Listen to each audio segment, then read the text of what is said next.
It's a pleasure for us to be here to talk a little bit about our project. As you mentioned, I'm director of the Unifacisa Medical School in Campina Grande, Paraíba, Brazil.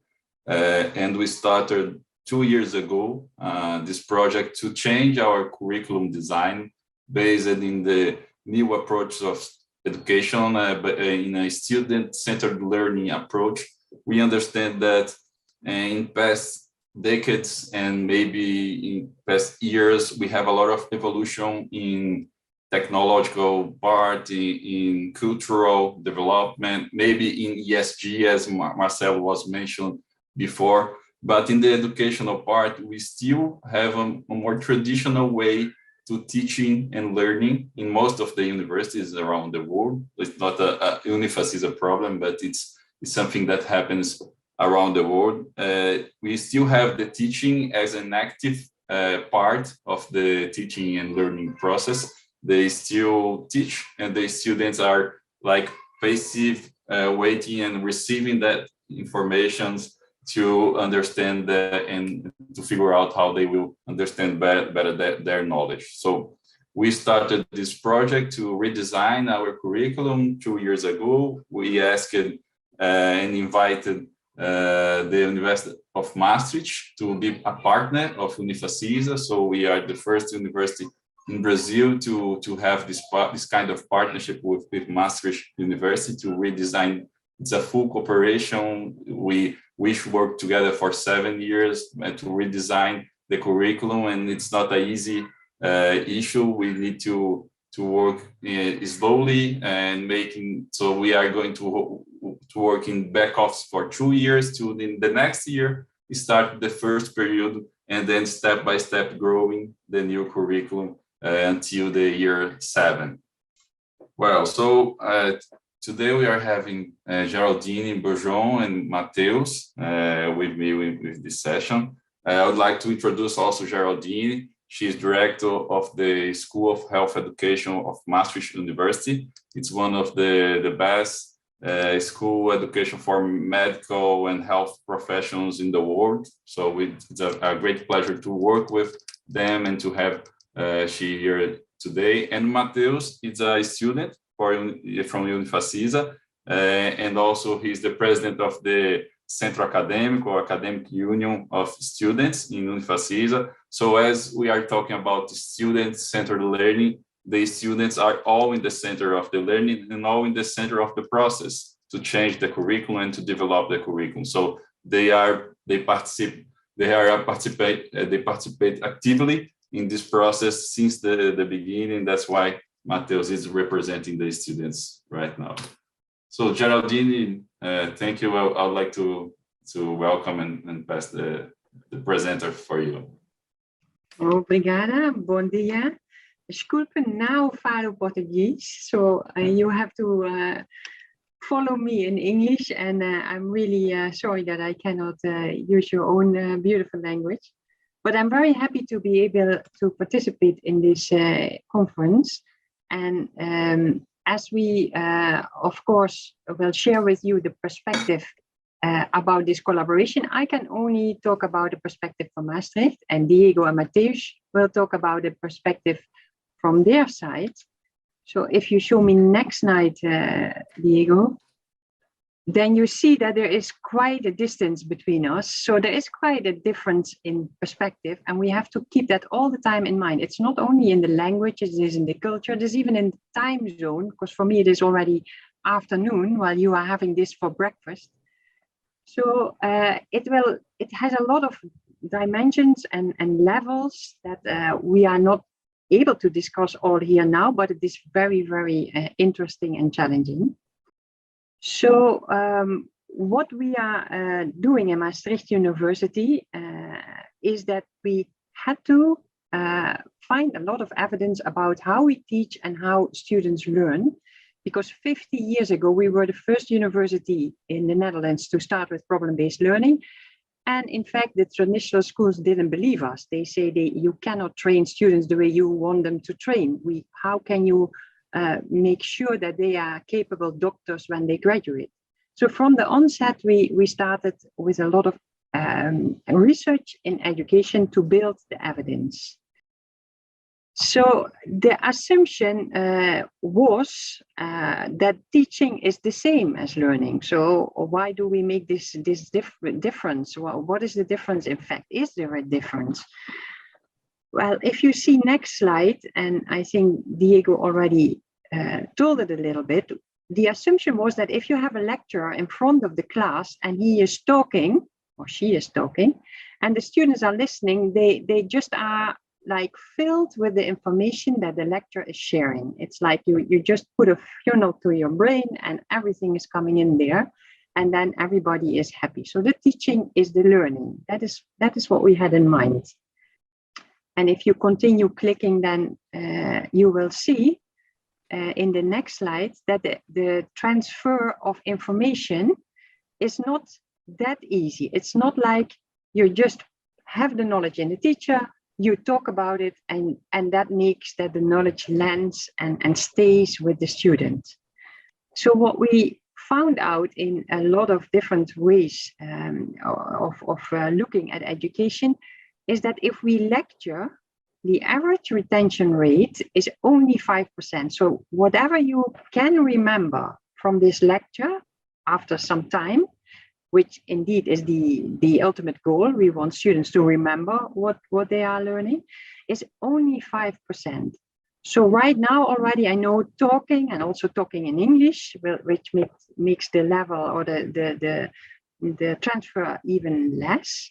It will only stay with you like 4% of what I'm saying. That is very small. But we know that if we add elements to the lecturing, the retention rate increases.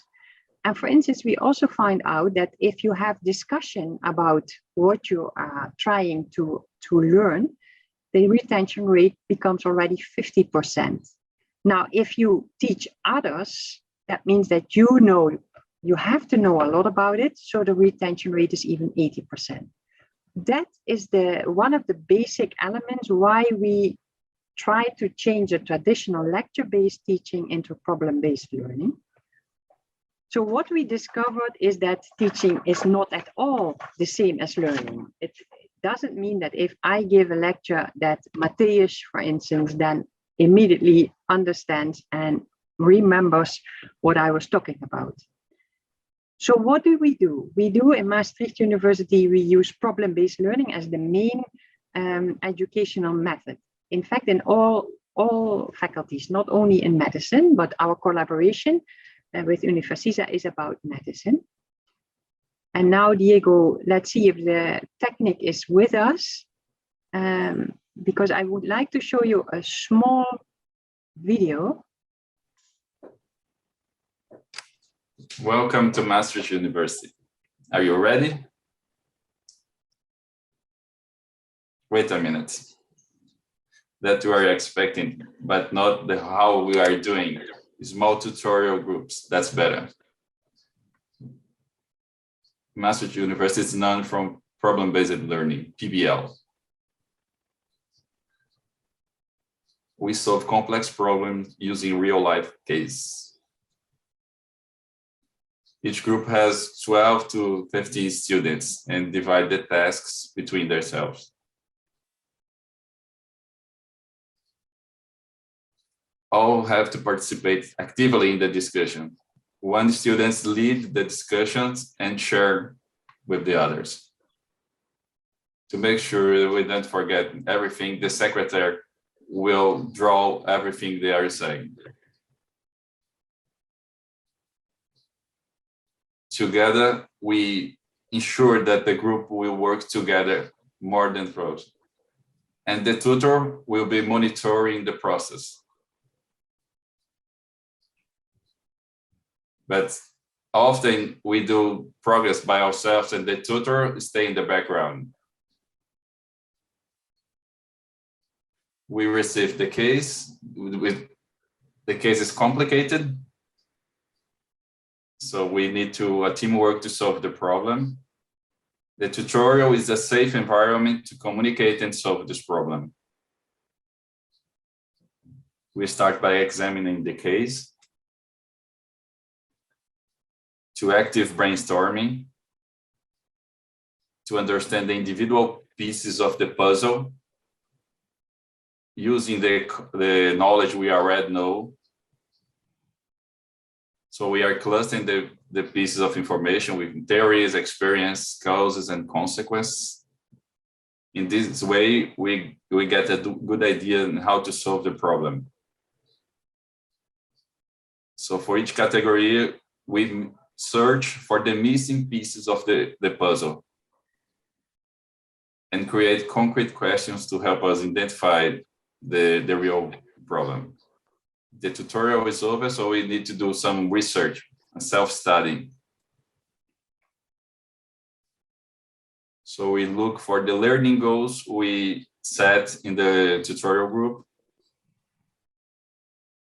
and using other resources. After a few days, we meet again in a new session. In this session, we are going to present what we find out and try to find the real solution.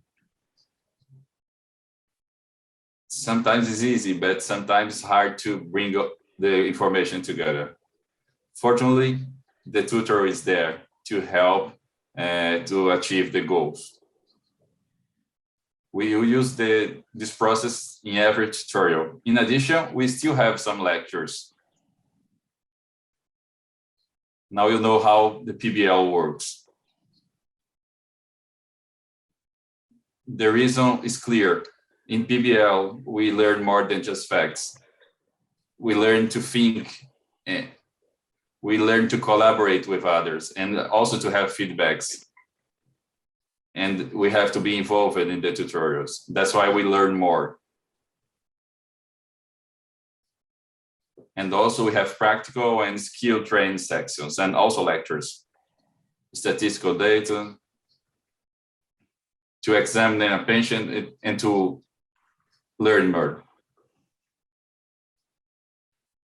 These experiences we are going to use in our future careers, because we need to have these soft skills to understand people and to stay learning, lifelong learning. Problem-based learning in Maastricht University, giving you some foundation for your career. Wow, what's difficult to understand? Thank you. Coming back. So that is in a nutshell the problem-based learning that we use in Maastricht University. And indeed, those problems, the cases, are always the starting point of the learning. But next to that technique, that methodology, we adhere to competence-based education. That means that we are not only talking about knowledge, but we think it is very important, like in Canada, we took that from the Canadians, that there are other competencies important to become a good medical doctor. For instance, to become a collaborator. And as Diego already explained in the previous movie, you already learn how to collaborate in problem-based learning. So it not only gives you knowledge, but also other competencies can be developed over there. So what we use is the problem. That is the main important part. In the first years, the problem, the case is written down like you saw in the movie. In the later years, the problem is the patient, the real patient case that we use for the students to discuss and to learn. But what is the main idea about everything is how can you make learning effective? So we have to answer those questions. How can you get the knowledge in the students, in the novices? How can they put it somewhere so that they can also retrieve it, get it out the moment they need it? Because there's so much of knowledge and you don't need everything, but it has to be organized in such a way that you really can use it, of course. So the question is, what is meaningful learning? And when we set up this preparation for this conference presentation, I thought we had the opportunity to interact with you, the audience, but I'm not sure. Maybe we have, Geraldine, a presentation in the YouTube. we have a live chat there. I'm seeing the chat in my phone here. So if someone want to share in the chat of the YouTube, I can give you the informations. So if the audience could give us some ideas of what they experience themselves as a meaningful moment in their educational career as a student, as a learner. So what do you remember as being very useful? What do you still remember? I'll try me. Well, when I did my residence program, I think start doing the first surgeries with a tutor, with a teacher around me was a very meaningful moment for me, because when we practice in a real situation, I think it's more meaningful. So no one asked it here. I will use my example. Okay, then your example, maybe we can use it in next slide to explain a bit, because I hope many people remember things that are look-alike what your example was about.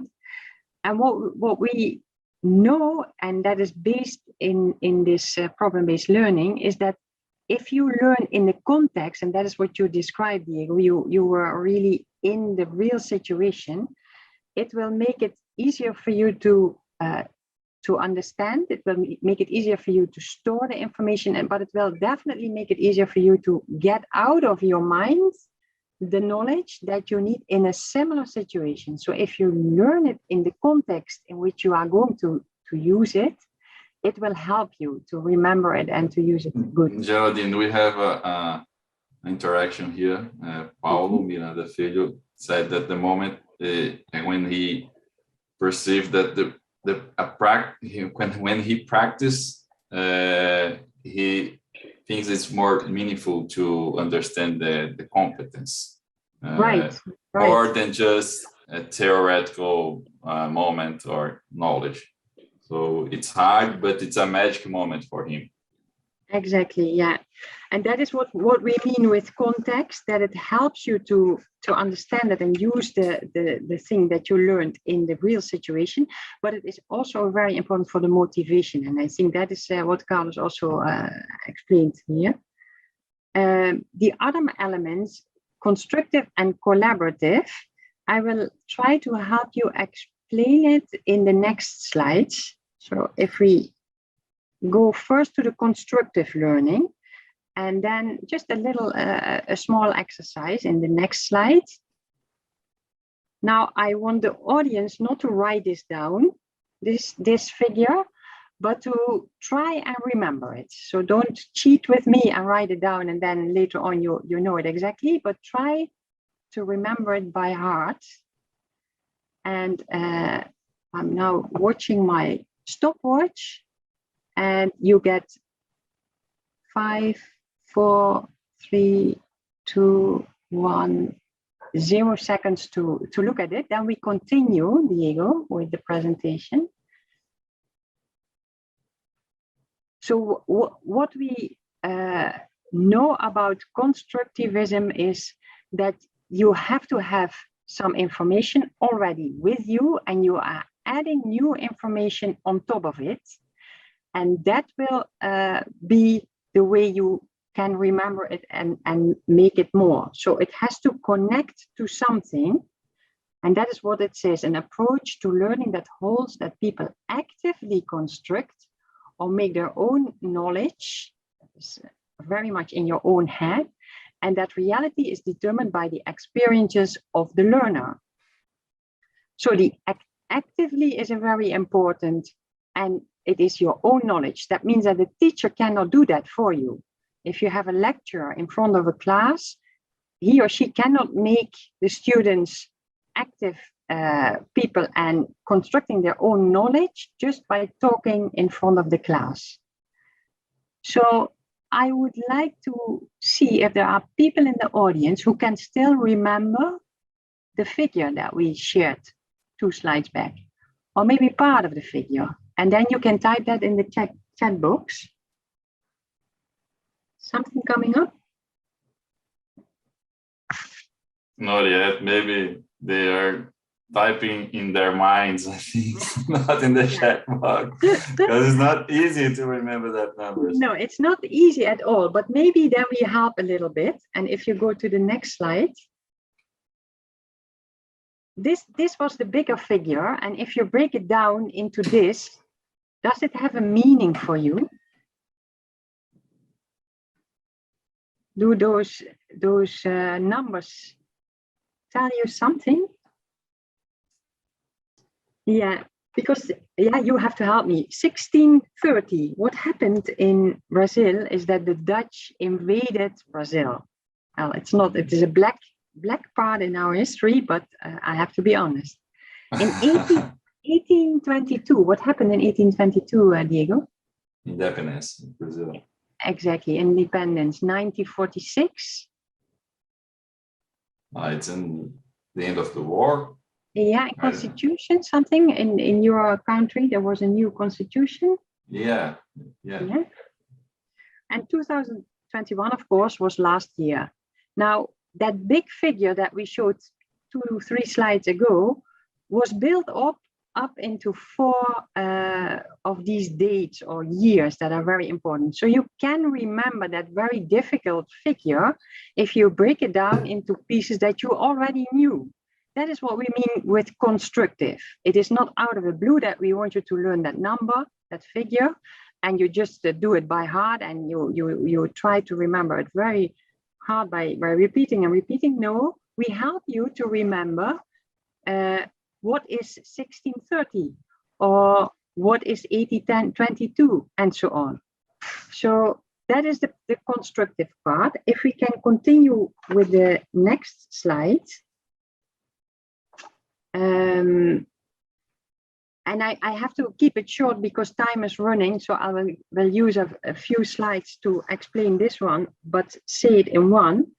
And that is that the activation of the prior knowledge is important. You cannot just say, oh, you know this already, and now I continue with my lesson. So you have to help the students to reconnect to what they already know before you are going to construct new knowledge on it. Now, the second principle is collaborative learning. We talked about it a little bit already. So that is what you both had in the examples earlier, that you understand and store the information better when it is in the real context that you are learning it. And we also know that you have to have different contexts to see different perspectives. So if you first learn it in skills laboratory in a very simulated way, and then take that information and try to understand and remember it, but then you go to the hospital and a patient is asking about maybe exactly the same thing, it will help the learner to use the same information in a little bit different way, in a little bit different perspective. Now, adding different perspectives makes in the end that the learners really can use the information and apply what they learn. And that is what it's all about in the end. So what is very important in the learning is that it is in the same or similar context, that it has a real kind of situation, that it also has impact on others. It's important that in case when you use a patient for a student, the student feels very responsible and it has a lot of impact on the patient. So he or she feels that he or she should really do extra effort to make it happen. And it also is, of course, very important to make it personal relevant. Like I also have a mother, and my mother is having an operation, and now I have to know what is going on because it is also my own mother, or whatever personal experience you bring in. So those are elements that make it very important for students to learn the information that you are going to try and share. That is another question for the audience, but let us continue in the presentation, not to eat up too much time.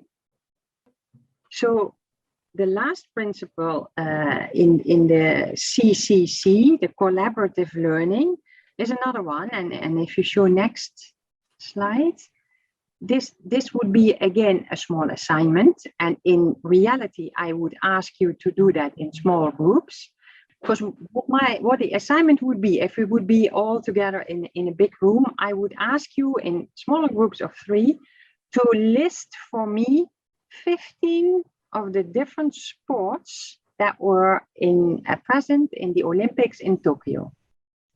Now, that is, I think for some people it is quite easy because they are very much interested. For other people, they don't know nothing about sports, or, well, it will differ a lot. But maybe in a group of 3, you will have something going on. Now, try and imagine that we would do this exercise really now with you in the audience. What, and that is next slide, what would you think was going on? What would be in the process different for you to do it in a small group of 3 as compared of doing it alone behind your laptop, where you maybe are situated now? Yeah, for sure. When we collaborate, we have other ideas that aren't in the background of the others, not in our own background. So right. I think I can list a lot of sports, but maybe someone will list sometime something that I haven't ever thought about. Exactly. You will help each other. The ideas of the others will bring you to another sport that you first forgot, but then again remember. It will be more fun to do that together than instead of sitting alone behind your screen and listing just 15 sports. So the process is very different, but the outcome, do you think the outcome would also be different? Yes, for sure. For sure, eh? So you have, maybe you have even 20 sports in the end, although the assignment was only 15, because you will help each other and you connect easier to the topic ahead. So collaboration is important. Those are the main principles of problem-based learning, and that is what we try to share between Maastricht and Unifacisa. But it is very important to hear what the students feel about this, because without the students, there is no need or no reason. It is student-centered. So we have asked Matthias to come on board here and share some of his experience with you. Hello, everyone. My name is Matthias. I'm a medical student at Unifacisa. I'm also the president of the Students' Union. I would like to thank everyone for having me here today. So when our university started to introduce these new changes in our curriculum, one of our major concerns was to gather as much of the students' perspectives and opinions on these changes as possible. And in the very beginning of things, one thing that we saw is that some of the students were very concerned that actually these changes were going to be detrimental to our learning. But as the time goes on and we became more and more familiar with the concepts of the student-centered learning, we actually saw a nice shift of our perspective. And now the biggest majority of the students are actually excited to see these changes being implemented at our university. So I actually went around different years and asked students from different years how do they feel about these changes. And I actually selected these 4 real quotes from real students that represented more or less what everyone was saying. And it sums up to that the students at Unifacisa, they find that the student-centered learning is actually changing the medical education in a positive way, because now we're not only learning medical things, we're actually learning very important concepts for life itself, such as leadership skills and how to have autonomy. And most importantly, in my opinion, we are being empowered because now we feel that we are in charge of our own education. So to summarize what the students in general think about these changes is that we're excited to see how it plays on, because we will learn not only to be good doctors, but also to take this learning to our personal and professional lives. Thank you very much. Well, thank you, Matheus. Well, just to finish, I bring some perspectives from Unifacisa, from the management part, because it's making changes and making this kind of innovation. It's difficult in a university or in any organization. So we need to have vision, skills, incentive, research, and also an action plan to achieve the success. And all this will look different in different contexts, but lack of any one of these inputs will surely lead to different consequences like confusion, anxiety, resistance, frustration, and false starts. I love this paper in Harvard Business Review that says that execution is a people problem, not a strategy problem. So to make changes, more to change the people minds than to have a plan. And so how can we align everyone's efforts and help them accomplish their organization's most important work, in this case, to change or develop the curriculum? So the reason the strategy is often closed over even the most astute strategy consultants is because primarily it's not a strategy challenge, it's a human behavior one. So it's even with well-run, stable organizations, people are misaligning too broadly, focus and working at cross purpose. So we have to have some kind of strategy.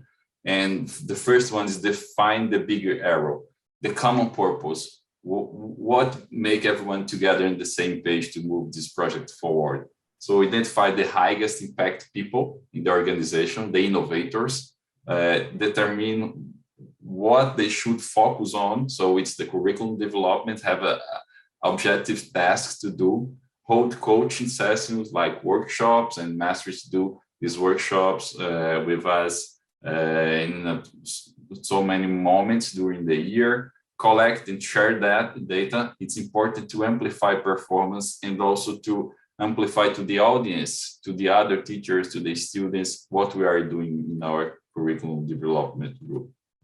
So just to finish, we made a creation of a core group to develop the curriculum, then identify a curriculum development group, a wider group of people with students, teaching, management part, and we have this as a student-centered learning, students on the team. It's something that is very important, the coaching sessions, and build our best curriculum with I mentioned here with carne de sol and couscous, not a poor Maastricht curriculum. It's something that must fill our necessities in Brazil, in our necessities in Paraíba, in the countryside area of Northeast. It's not a Maastricht curriculum, but we have their concepts to build our own curriculum. And also, the one important part is the higher level organizational support and alignment with the director or the board director of the university, everyone working together to achieve the same goals. Well, that's our presentation. If you have any question to us, it would be a pleasure to answer. And maybe, I don't know if we have more time, and maybe also in the chat of the YouTube. Thank you very much.